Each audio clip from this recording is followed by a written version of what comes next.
to give them a proof because in some senses they understand, they recognize this voice within them that's not them. See, their voice is to go for the cookie jar.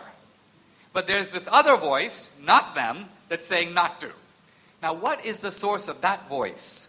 You can't say it's Darwinian. It makes no sense. That voice requires some acknowledgement and some explanation. And I'm saying the transcendent hypothesis is a better explanation than any rival one. It certainly isn't morality that we've made up. We might make up whether we want to live according to it. But to say we make up the morality itself, give me a break. It's a good statement of the case by Dinesh that our morality is innate to us, though, and not given.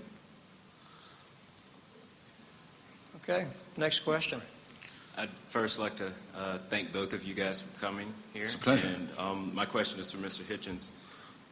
Is there a difference between the greatest conceivable being, or the laws of nature, and a God, one that is not sentient? And if there is none, do you support the ontological argument? I assume you're familiar with that. I got the ontological last bit. Could you speak up a little? Oh, I'm sorry.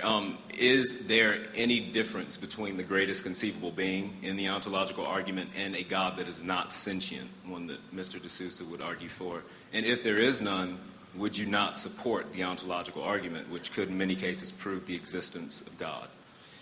The shortcoming of the ontological argument, tempting though it can be, is that it assumes we could conceive. Well, one of the shortcomings is assuming that we're able to conceive something than which nothing greater can be conceived.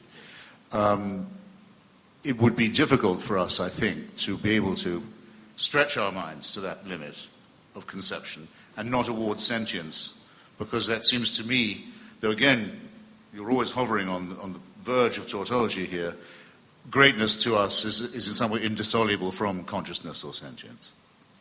This would still leave us with the problem of where the being was that had created this greatest conceivable being.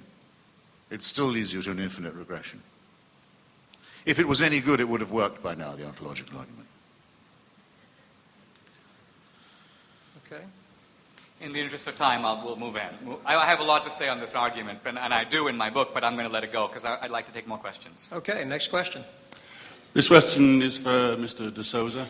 But after hearing you butcher evolutionary theory with your two bunny rabbit discussion, I wonder whether it'll fall on deaf ears. But could I ask your opinion of relatively recent cognitive discoveries of how religion is hijacking normal human behavior, normal cognitive processes like love and fear and the credulity of children, etc., etc. Do you look into that from a scientific perspective? Who are your sources? Pascal Boyer, Anderson Thompson, Heather Fisher. Yeah, I'm familiar with Boyer's work, so let me address that. First of all, I want to begin by saying it's very easy to make an accusation. You've butchered evolutionary theory. Clearly, if I had butchered it so obviously, you'd be able to say how. But all you could do is make the allegation and then skate on as if the allegation sustains itself. So I'll stick with the rabbits and move on to Pascal Boyer. You have grossly misstated Pascal Boyer's work in saying that it somehow demonstrates. I don't think he would say it demonstrates anything. It's ultimately an effort to look at the evolutionary roots of religion. And what this body of scholarship does is it argues that religion is hardwired to some degree in the human brain. Now, by the way, I want to point to an aspect of this research that you should be aware of, because this is research that actually shows correlations and proves absolutely nothing.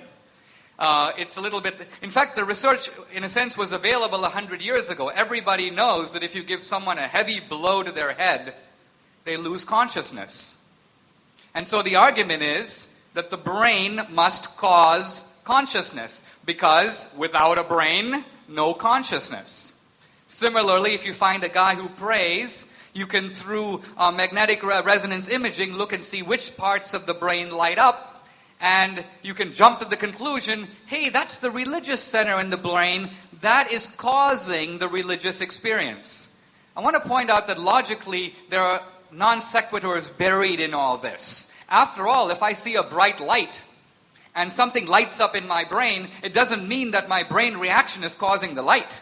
There is an external experience that my brain is reacting to, and yet the assumption of people who find religious node centers in the brain is that these node centers are fabricating the religious experience. So I think what's going on here is far from science demonstrating atheism. Atheism is trying to hijack itself as a premise of science. It's ultimately presuming clearly there's no external experience. So if I can find the part of the brain that lights up spiritually, I have proven that religion is an illusion and there's no external experience there whatsoever. Now, first of all, the Declaration of Independence speaks of what it calls a decent respect of the opinions of mankind. 99% of all Homo sapiens on this planet from the beginning of time have had not only the belief in God, but in many cases the experience of God. They feel an experience of God in their lives. This is all empirical data. It's experience. Can this all be written off as illusion? Oh yeah, but I know 10 guys who claim to have seen UFOs. Yeah, but you show me 5 billion guys who have seen UFOs and I'll be searching for them myself. In other words, once you accumulate enough observational data, you've got to take the experience seriously. So I think the question, in a sense, reveals precisely the kind of arrogance that tends to write off religious experience, pretend that science has proven things that it has far from proven, and invoke authorities who would be embarrassed to be invoked in this context. Can I just say very quickly, I think you ought to be suspicious of your own argument here, Dinesh. The quantity theory has huge dangers to it. For one thing, we don't know that many people who attended services made worshipping noises and so forth, they were doing so voluntarily. We've no means of establishing that. We do know what would have happened to them if they hadn't made these professions of faith, and we know what did happen to many who tried to ask even the most elementary questions about it. In societies like our own, which are not subject to direct religious coercion, the figure for people who have some kind of belief is much more like 85 than 99%. A good number of people, not all of them stupid, are born, if you like, without the ability to place themselves in a faith position. They just can't do it. I know because I'm one of them. It may be a deformity, a cognitive one, for all I know. I don't think that it is. But if we're going to argue that nature makes a lot of people feel religious, which I certainly don't doubt, I think the majority of people have most of the time been at least somewhat religious, then you must concede also that there's a large minority of people for whom that is not so. Okay. And I do. Thank you. Next question. My question is to Mr. Hitchens. We have a theist and an atheist before us, but could it not also be stated that we are all agnostic with leanings towards or against God? Well,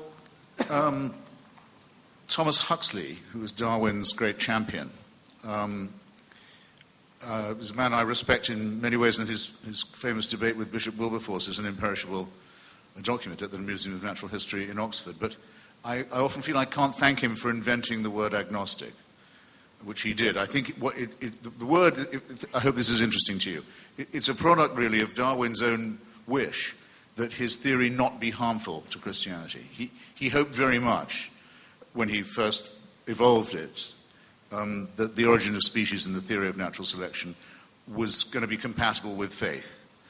It took him a long time to decide that, at least in the form that faith then took, it wasn't going to be compatible. It took him a long time to go on and lose his own personal faith, which was actually for other reasons. But the word comes to us from this attempt at a compromise. I myself, perhaps temperamentally, am more in favor of making a pretty strict choice and not avoiding or temporizing these things. I think if you come to the conclusion that no serious or believable or credible evidence for the existence of a supreme being, let alone a benign